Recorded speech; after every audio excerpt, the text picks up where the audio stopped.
নমস্কাৰ বন্ধু-বান্ধৱীসকল, স্বাগতম জনাইছোঁ। মুখ্যমন্ত্ৰী ডাঙৰীয়াৰ বিশেষ নিৰ্দেশ PNRD জলসিঞ্চনকে ধৰি বিভিন্ন ধৰণৰ এক্সামসমূহ কেতিয়া হ'ব এই সম্পৰ্কে আমি আলোচনা কৰিম। এই সম্পৰ্কে মুখ্যমন্ত্ৰী ডাঙৰীয়াই বিশেষ নিৰ্দেশ প্ৰেৰণ কৰিছে প্ৰতিটো বিভাগলৈ। এই সম্পৰ্কে আমি ভিডিঅ'ত আলোচনা কৰিম।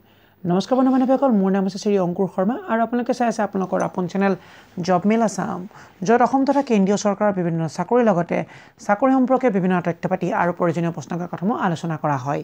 যদি আপোনালোকে পোনপ্ৰথমবাৰৰ বাবে আমাৰ চেনেলটোলৈ ভিজিট কৰিছে, অনুগ্ৰহ কৰি আমাৰ চেনেলটো ছাবস্ক্ৰাইব কৰিব, লগতে কাষৰ নটিফিকেশ্যনৰ বেল বুটামটো প্ৰেছ কৰি অল কৰি ৰাখিবলৈ নাপাহৰিব, যাতে আমি আপলোড কৰা প্ৰতিটো ভিডিঅ'ৰ নটিফিকেশ্যনে আপোনালোকে পোনপ্ৰথমে লাভ কৰিব পাৰে।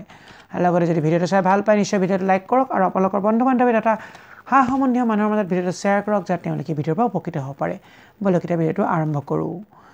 বিভিন্ন ধৰণৰ এক্সামসমূহ যেনে PNRD, জলসিঞ্চন, Assam police, economics and statistics, forester, বিভিন্ন ধৰণৰ এক্সামসমূহ এতিয়াও পেণ্ডিং হৈ পৰি আছে, যিসমূহৰ ইতিমধ্যে অনলাইন এপ্লাই প্ৰক্ৰিয়া শেষ হৈছে। বিশেষকৈ হেল্থকে ধৰি বিভিন্ন ধৰণৰ এক্সামসমূহ হ'ব লাগিছিল আৰু আগৰ যি মুখ্য সচিব আছিল সেই সময়ত মুখ্য সচিবে ঘোষণা কৰিছিল যে 28 ডিচেম্বৰৰ আগত এই সকলো নিযুক্তি প্ৰক্ৰিয়া সমাপ্ত হ'ব। কিন্তু বৰ্তমান আজি 23 ডিচেম্বৰ হ'ল, এতিয়ালৈকে আপোনালোকৰ কোনো ধৰণৰ যি নতুন পৰীক্ষা প্ৰক্ৰিয়া অকল অসম পুলিচক বাদ দি অসম পুলিচৰ SIক বাদ দি বাকী অসম পুলিচৰ কনিষ্টবলকে সমীক্ষা কৰি সকলো ধৰণৰ এক্সাম এতিয়াও বাকী হৈ আছে, যিহেতু অসম পুলিচৰ কনিষ্টবলৰো কিছু এক্সাম থাকি গৈছিল আৰু পুৰণা এক্সামসমূহ কি হ'ব সেই সম্পৰ্কেও এতিয়াও নিশ্চয়তা নাই।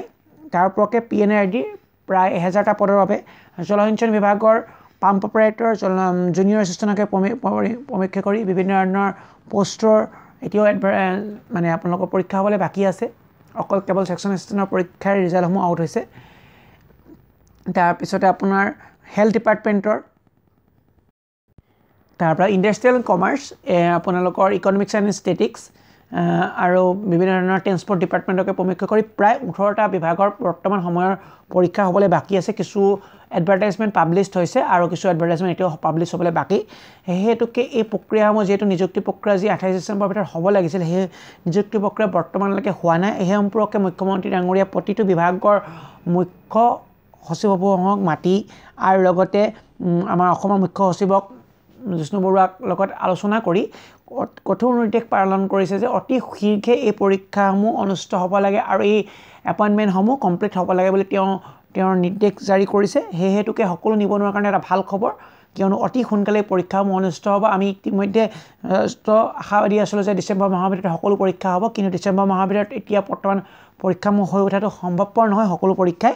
সেই হেতুকে কিয়নো মাজতে পৰীক্ষাসমূহ আপোনালোকৰ প্ৰাইভেট কোম্পানীৰ পৰা আছিল, কোম্পানীৰ পৰা বৰ্তমান ইউনিভাৰ্চিটি হাতলৈ গ'ল আৰু ইউনিভাৰ্চিটিৰ প্ৰক্ৰিয়া চলি আছে, কিন্তু কিছু পলম হৈছে। সেই হেতুকে মুখ্যমন্ত্ৰী ডাঙৰীয়াই কঠোৰ নিৰ্দেশ পালন কৰিছে প্ৰতিটো বিভাগলৈ যে তেওঁলোকে তেওঁলোকৰ যি বিভাগীয় পৰীক্ষাসমূহ সোনকালে অনুষ্ঠিত কৰিব লাগে আৰু ইয়াৰ এপইণ্টমেণ্টসমূহ সোনকালে দিব লাগে।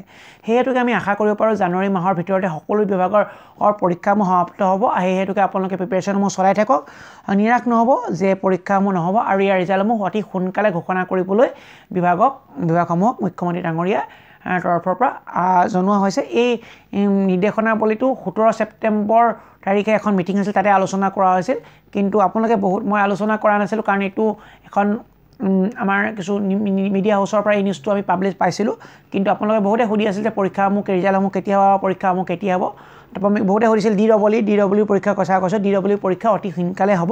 সকলো 18টা বিভাগৰ পৰীক্ষা অতি সোনকালে অনুষ্ঠিত কৰিবলৈ মুখ্যমন্ত্ৰী ডাঙৰীয়াৰ তৰফৰ পৰা কঠোৰ নিৰ্দেশ নিৰ্দেশ দিয়া হৈছে। চ' আপোনালোকে প্ৰিপেৰেশ্যনসমূহ কৰক। একেবাৰে ভিডিঅ'টো সমাপ্ত কৰিছোঁ। ধন্যবাদ।